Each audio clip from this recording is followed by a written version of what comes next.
പിണറായി വിജയനും അതുപോലെ അദ്ദേഹത്തിന്റെ മകളും ഒക്കെ ഇപ്പോൾ വളരെ കേസിലും അതിലും ഇതൊക്കെ ആയിട്ട് വളരെ ഒരു നിർണായക ഘട്ടത്തിൽ നിൽക്കുന്ന ഒരു സമയമാണ്. ശരിക്കും പിണറായി വിജയന്റെ സമയം നല്ലതാണോ? അദ്ദേഹത്തിന്റെ സമയം ഇപ്പോൾ 7 ശനി ജന്മശനിയുമാണ്. സ്വാഭാവികമായിട്ട് അദ്ദേഹം ചതയ നക്ഷത്രത്തിലാണ് ജനിച്ചിരിക്കുന്നത്. ശരിക്കും പറഞ്ഞാൽ എൻ്റെ നക്ഷത്രം ചതയ നക്ഷത്രമാണ്. സ്വാഭാവികമായിട്ട് അദ്ദേഹത്തിൻ്റെ ദശാകാലം നല്ലതായിട്ടാണ് കാണുന്നത്. ഗോചരശാസ്ത്രമാണ് മോശമായിട്ട് കാണുന്നത്. ഒരു സൈഡ് നല്ലതായിട്ടും ഒരു സൈഡ് മോശമായിട്ടാണ് വരുന്നത്, അതായത് ജ്യോതിഷ ശാസ്ത്രപ്രകാരം. അപ്പോൾ അതിപ്പോൾ എൻ്റേതായാലും എല്ലാ ചതയ നക്ഷത്രക്കാർക്കും അങ്ങനെയാണ്. പോലെ തന്നെ അദ്ദേഹത്തിൻ്റെ മുഖത്തിൻ്റെ ആംഗുലർ ശാസ്ത്രമൊക്കെ വെച്ചിട്ട് നമ്മൾ കാൽക്കുലേറ്റ് ചെയ്തിട്ടുണ്ട്. അപ്പോൾ സ്വാഭാവികമായിട്ട് അദ്ദേഹത്തിനെ സംബന്ധിച്ചോളം അദ്ദേഹത്തിൻ്റെ സമയം നല്ലത് തന്നെ ഗോചരശാസ്ത്രപ്രകാരം ജന്മശനിയും അതുമായിട്ട് വരുന്നുണ്ട്.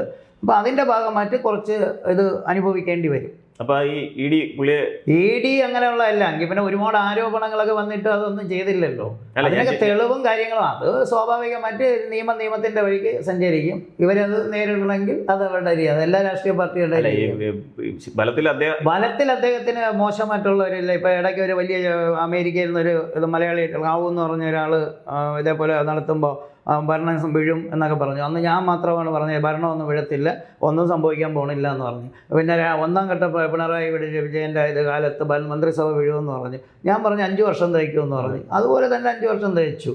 ഇപ്പം ഇതിനകത്ത് പറയുന്നു ഇവരെ ഇതാണ്. പക്ഷേ അത് കുറച്ച് കാര്യങ്ങളിൽ ഇങ്ങനെ കുറച്ച് കണ്ട 7-2 ശനിയുടെ ജന്മശനി ആയതുകൊണ്ട് കുറേ അപവാദങ്ങളൊക്കെ കേൾക്കേണ്ടി വരും. കുറേ കാര്യങ്ങൾ ഇതുപോലെയൊക്കെ കേൾക്കേണ്ടി. ആള് സേഫാണ്, ആള് കുഴപ്പമൊന്നുമില്ല. പക്കായിട്ട് മുന്നോട്ട് പോകും. അത് ധൈര്യമായിട്ട് തന്നെ അദ്ദേഹം മുന്നോട്ട് പോകും.